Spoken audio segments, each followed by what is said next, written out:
When I got on the elevator tonight, somebody looked at my suitcase and said, "That suitcase must have a story."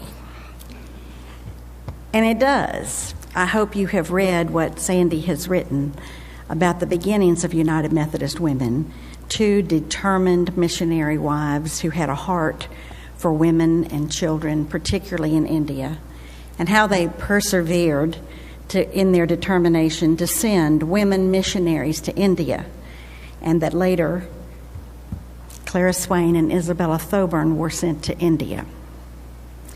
This suitcase belongs to my Aunt Mildred, who in 1940 left her home and family and everything familiar in Kentucky to take this suitcase and a trunk to New York, where she took a steamer and lived out of this suitcase for 8 weeks before she got to India to begin her educational mission work for the Women's Division at the Isabella Thoburn School. For over 28 years, you and sisters who have preceded you read her name in prayer using the prayer calendar.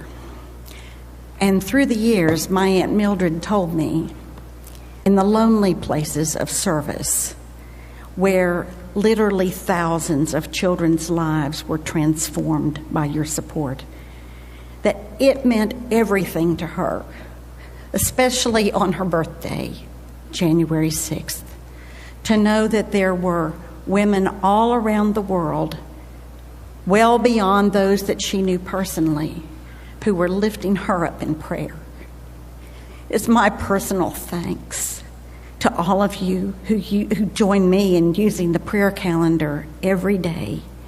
And it is our great privilege to lift up today the missionaries, staff, and projects for September 11th, which are Estella Hootie, missionary, Janice Lilly, staff. And our mission project emphases are the Young Women's Christian Association Vocational Training for Palestinian Women in Jerusalem. Will you join me in prayer? Dear Lord, 140 years ago, there is no way that those two determined women could have ever dreamed the good that would be unleashed in the world from their prayers and determination to send missionaries for women and children in India. And only your heart is great enough to know the good that has been done through these years through United Methodist Women.